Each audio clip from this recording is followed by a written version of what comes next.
Large bore nasogastric or NG tubes. NG tube insertion, placement verification using evidence-based practice, and discontinuation of an NG tube. There are several different types of gastrointestinal tubes that you will encounter in the clinical setting. There is the surgically placed PEG or PEG tube, the small bore feeding tube. The most common of the small bore tubes is the Corpac, and lastly the large bore NG tube. Our focus in this presentation and in the lab during weeks 5 and 6 is the NG tube. There will be more to come on feeding tubes in the up and coming weeks.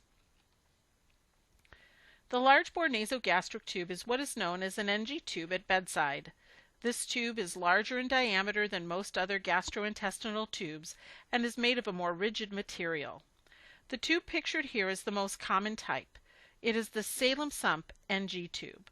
When it comes to large bore NG tubes, you will see this tube almost exclusively in the hospital setting. It's a double lumen tube, which is to say there are two separate channels or paths within one tube.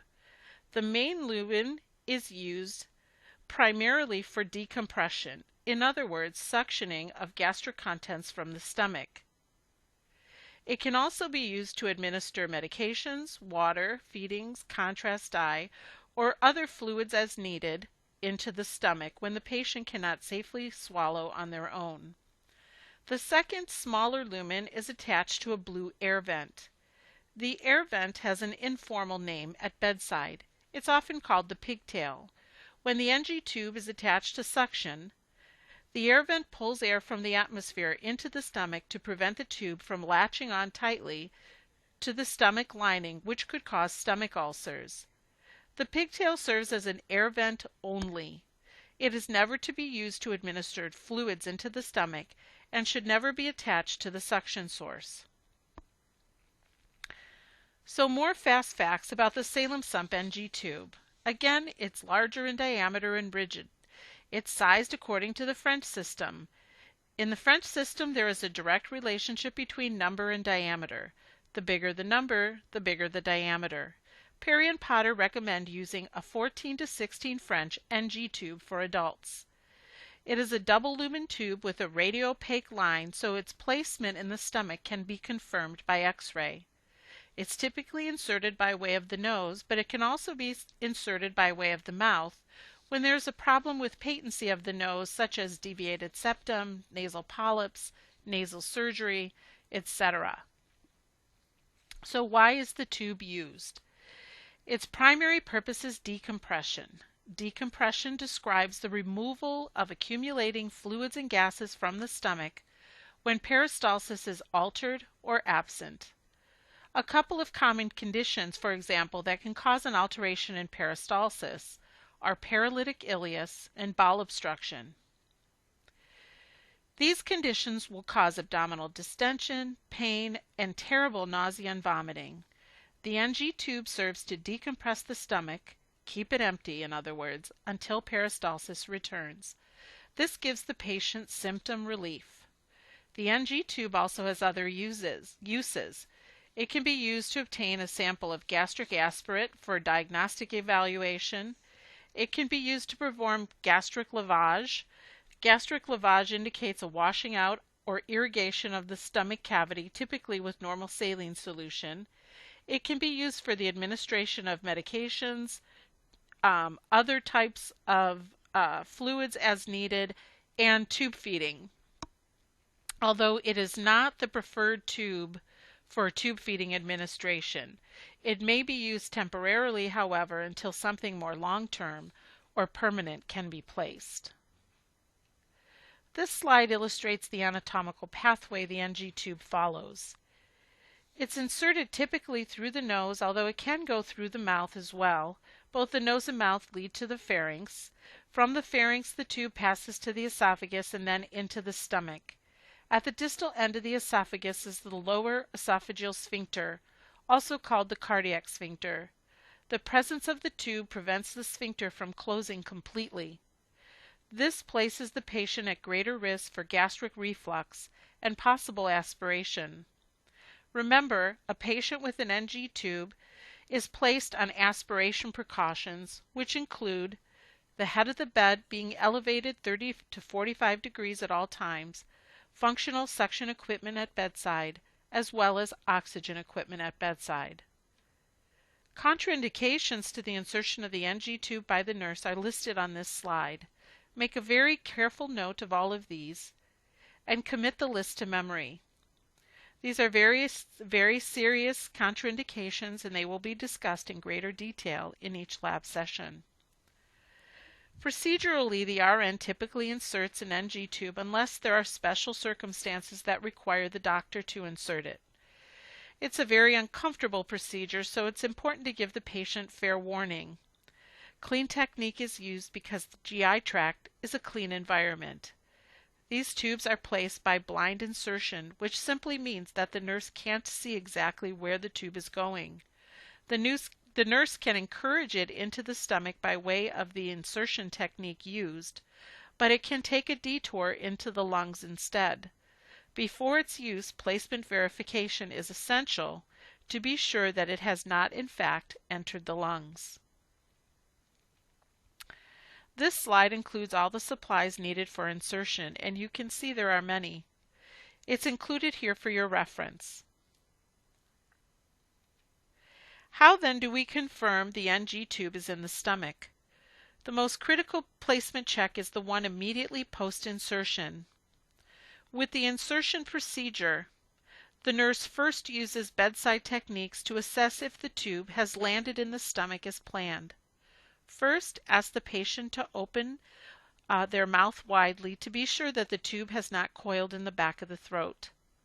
Next, confirm the patient can speak. A tube that has entered the lungs passes through the larynx, making it difficult for the patient to vocalize. Next, pull back aspirate from the tube and ask yourself, does this look like it came from the stomach? Lastly, if pH supplies are provided by your facility, pH test the aspirate. Is it very acidic? Gastric contents will have a pH between 1 and 4. If all signs point to gastric placement, the tube is secured at the nose and a KUB X-ray is ordered. X-ray confirmation is the only method that confirms placement with 100% accuracy. Once the X-ray is done, the physician must put an order in the patient's chart stating that the tube is okay to use. If the tube was inserted for decompression and all bedside measures to check placement are indicating the tube is in the stomach, for example, large amounts of green aspirate from the tube and no signs of respiratory distress, in many agencies it is permissible to attach the tube to the suction source before X-ray confirmation to provide the patient with much needed relief from the abdominal distension, nausea, and vomiting that result from absent or severely diminished peristalsis. Again, confirm with your agency policy first. No fluids of any kind, however, can be administered down the tube until X-ray confirmation is complete and the order to use the tube is in the patient's chart. So to be clear, post-insertion, the tube can be attached to suction for decompression per agency policy. However, it cannot be used to administer fluids of any kind until the X-ray confirms the placement of the tube in the stomach and the order to use it is written or input into the computer. On an ongoing basis, each and every time the nurse uses the tube to administer fluids of any kind, the nurse must confirm that the tube is still in the stomach by using bedside methods. Firstly, the external appearance of the tube is very important once we know radiographically it is in the right place. The nurse notes the number on the tube that is at the nose, and the nurse may optionally decide to place a marking there with a Sharpie just to make it easier to see.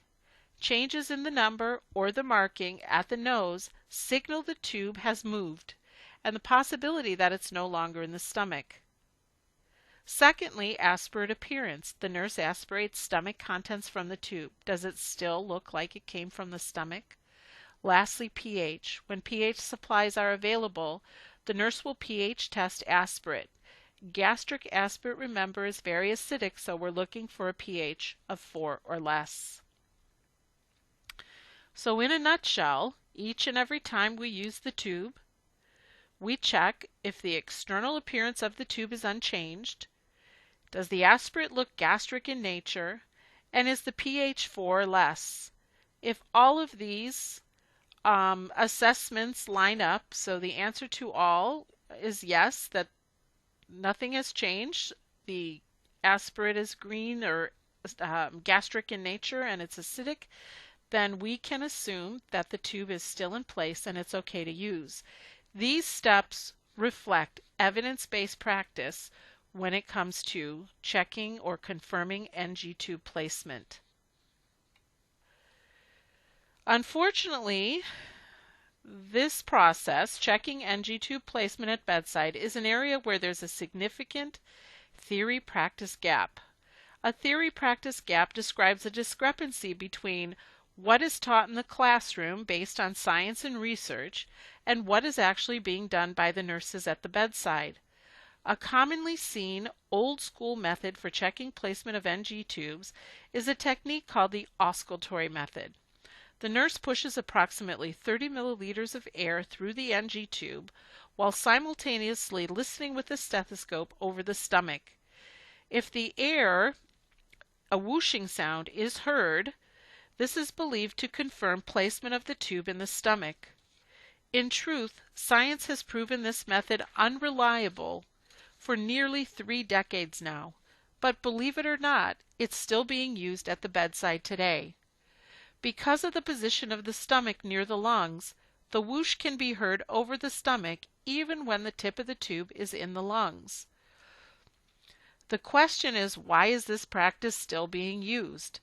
Unfortunately, some nurses will practice based on tradition and not science.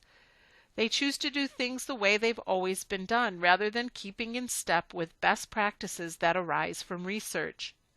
As a nurse, you must commit yourself to lifelong learning. Another barrier to implementing evidence-based practice when checking NG tube placement is supplies are not made available by the hospital. In particular, pH testing supplies can be hard to find. So what do you do if there's no pH test strips at your facility? Rely on the position of the tube and the aspirate appearance. And if you find yourself in a very uncomfortable position as a nursing student or as a new nurse with another senior nurse who insists on using the auscultatory method, remember this: never ever use it by itself. Always combine it with other measures that have been proven by research to have greater accuracy. This slide describes the physical characteristics of gastric versus intestinal versus respiratory aspirate. Please note the distinctions between each. Also remember, for gastric aspirate, the presence of food or tube feeding will change the appearance and the pH of the aspirate. Here we have the pH levels of gastric versus intestinal versus respiratory aspirate. Gastric juices are very acidic. The nurse must also be aware of prescribed medicines that increase gastric pH, such as proton pump inhibitors, antacids. These will make the pH less acidic. Tube feeding and food will also buffer pH. pH testing is useful only when assessing tubes that are in the stomach. If a tube is post-pyloric, meaning it's past the pyloric sphincter and in the small intestines, the pH of intestinal aspirate is too close to respiratory aspirate to really be a meaningful check. The bottom line is, if you as the nurse or nursing student are ever in doubt about the position of an NG tube or feeding tube, do not use it. Clamp the tube and call the doctor. Lastly, discontinuation of the tube requires 3 specific measures to prevent respiratory aspiration of gastric contents that may be dripping from the tube as the tube is being removed. First, clear the tube with approximately 20 to 30 milliliters of air. Second, kink the tube near the nose. And lastly, ask the patient to take a deep breath and hold. The rationale for each intervention is noted on this slide as well. Please be sure to always know the rationale for your nursing actions. This is what will make you a knowledgeable and safe practitioner. This concludes the presentation on NG tubes.